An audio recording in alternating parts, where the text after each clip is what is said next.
demonstrate to you is that Hungarian wines can hold their own in the best viticultural company.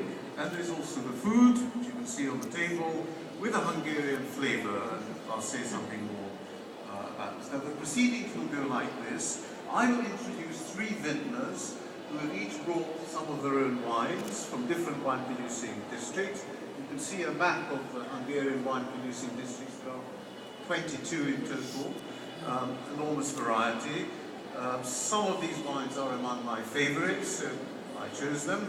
And what I want to do next is to ask the various vintners, one after the other, to speak to you at no great length, because I know what you're all waiting for, and so am I.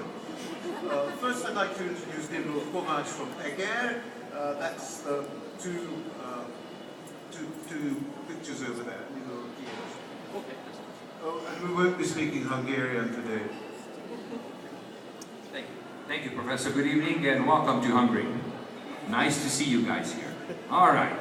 A couple of words, just to kind of generally speaking, as the Professor said, there are 22 wine growing regions, small size of country, and interestingly enough, they are very different. Our winery is in Eger region, which is the northeastern part, number 18, and there is a little bit of brochure that you can take with you, which gives you a description of it. And we brought a couple of different wines, but a little bit of background. Even though the Romans already produced wines in the Carpathian Basin, we go back to Saint Stephen, our first Christian king of Hungary, which in 1000 AD established a country and established a number of bishoprics around the country. And Eger was one of those bishoprics where the French and Italian monks came, and they brought with them the expertise of winemaking and viticultural experience, and we have a very long history of winemaking there. In terms of wines, I was going to present to you two local varietals, Hungaricum we call it. One is a Forvint, which is a white wine, which grows only in the Carpathian Basin. And the other one is a red wine called Kétfrankos, for those of you who speak German, Blaufränkisch, which also grows in the Carpathian Basin. And these two varietals are becoming increasingly more popular outside of our region. Welcome again and enjoy it, and I will turn it over, if I may, to the next. So let me next introduce Krisztina Csetvei, who comes from the Bor region, and she will now speak to you about her own approach to the topic. Good evening, ladies and gentlemen. My name is Krisztina Csetvei. I just came from Bor. Bor is really famous about white wines. I'd like to introduce two of my wines. I bring the first one will be a Welsh Riesling. The name is Stone Scissors Paper. You will find it's a really nice wine, half reductive and a half barrel fermented wine. And my other wine will be an international grade. It's a Chardonnay. We call it Sun because in 2012 we had a really, really hot summer, and you will feel the really nice warm character, oaky style, so it's a nice buttonage Chardonnay. Please enjoy the wines and remember about Hungarian good wines. Thank you very much. Lastly, from among the vintners, I'd like to introduce Andras Baranyai, who is from the Somló wine region, which is very, very special indeed. Thank you very much. First of all, I would like to thank you for the invitation. I'm really happy that you can come and show your wines. Yes, our wine region is Somló. It's a Tornai winery, our winery. This is the biggest winery in Somlóville. Somló is a historical wine region.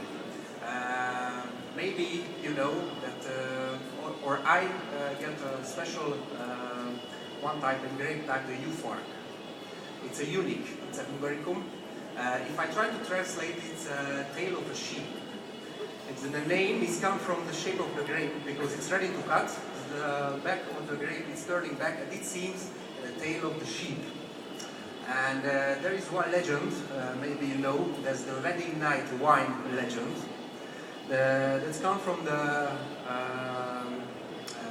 Habsburg monarchy that Maria Theresa wrote down in 1758 that Every Habsburg prince have to drink Somlo wine, euphor, if they want a boy at the wedding night, of course. Some words about our wine, the Baranyai euphor. I know that the European Union and the European Parliament has a really good contact, really good relationship with Vladimir Putin. But Mr. Putin really likes this wine, because this wine goes on the G20 summit in St. Petersburg at the last year. So please taste this wine, enjoy it, and have a nice time. Thank you very much.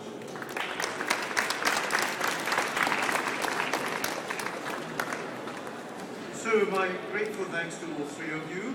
I would also like to draw your attention to the Patronus wine family. It's on the other wine region. It's provided by CBA. I'll say a word about them in a minute.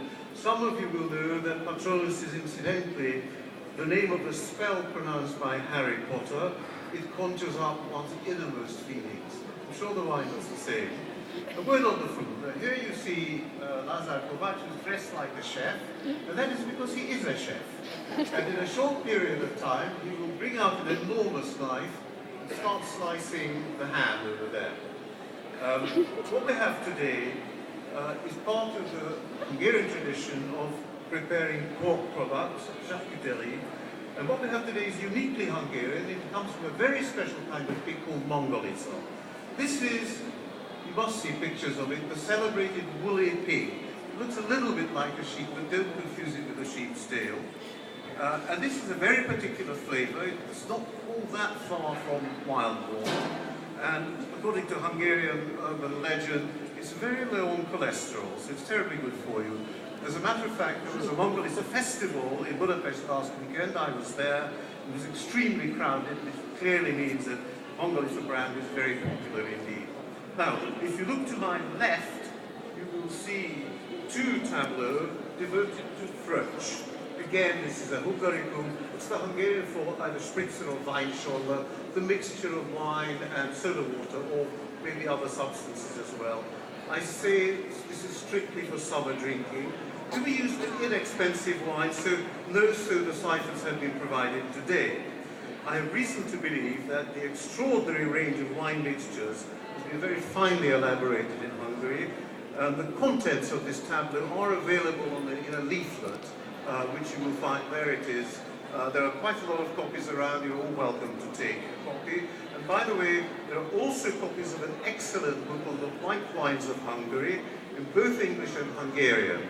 Those of you who read Hungarian, please take the Hungarian. Those of you who don't read Hungarian have to make do with the English. It's not too bad. The English translation is quite respectable. Please take a copy. Finally, I'd like to give my grateful thanks to all who participated.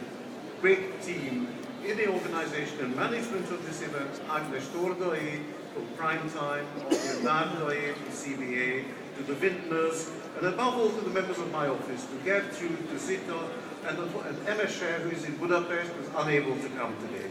Thank you all, and now let the revels begin. You're very welcome.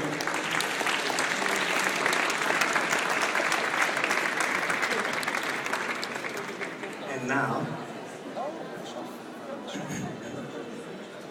bon appétit.